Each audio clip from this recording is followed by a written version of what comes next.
আসসালামু আলাইকুম। নতুন করে বীর মুক্তিযোদ্ধা হওয়ার জন্য আবেদনের সুযোগ আছে কিনা জেনে নেই আজকের এই ভিডিওতে। তবে আপনি যদি যুদ্ধের জীবন চ্যানেলে নতুন হয়ে থাকেন, চ্যানেলটা অবশ্যই সাবস্ক্রাইব করবেন, পাশেই থাকবেন। সংসদে সরকারি দলের সদস্য মোহাম্মদ মাইনুল হোসেন খানের এক সম্পূরক প্রশ্নের জবাবে মুক্তিযুদ্ধ বিষয়ক মন্ত্রী আকম মোজাম্মেল হক বলেন, স্বাধীনতার পর থেকে বেশ কয়েক দফা মুক্তিযোদ্ধা তালিকা সংশোধন করা হয়েছে। মুক্তিযুদ্ধ তালিকায় অন্তর্ভুক্তির জন্য অনলাইনে সর্বশেষবার আবেদন গ্রহণ করা হয়েছে। এসব আবেদন উপজেলা জেলা কমিটির মাধ্যমে যাচাই বাছাই করে পরবর্তী জাতীয় মুক্তিযোদ্ধা কাউন্সিল চূড়ান্ত তালিকা প্রকাশ করেছে। এখন নতুন করে মুক্তিযোদ্ধা হওয়ার জন্য আবেদনের আর কোনো সুযোগ নেই। মোহাম্মদ মাইনুল হোসেন খানের ওপর একটি তারকা চিহ্নিত প্রশ্নের জবাবে মোজাম্মেল হক বলেন, বর্তমানে বীর মুক্তিযোদ্ধাদের সম্মানী ভাতা বৃদ্ধির বিষয়টি পর্যালোচনাধীন রয়েছে।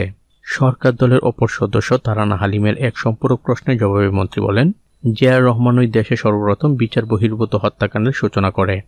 তার সময়ে সেনাবাহিনী, নৌবাহিনী ও বিমান বাহিনীর অনেক সদস্যকে বিনা বিচারে হত্যা করা হয়। এ বিষয়ে বিস্তারিত সংসদে উপস্থাপনের জন্য তিনি সংসদ সদস্য তারানা হালিমকে একটি নোটিশ দেওয়ার পরামর্শ দেন।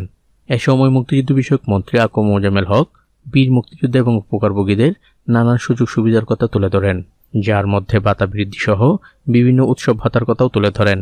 ভাতা বৃদ্ধির বিষয়টি যেহেতু বাজেট সংশ্লিষ্ট, তাই কিছুদিনের মধ্যেই আপনাদের জানানো যাবে বীর মুক্তিযোদ্ধাদের ভাতা বৃদ্ধির চূড়ান্ত পদক্ষেপগুলো।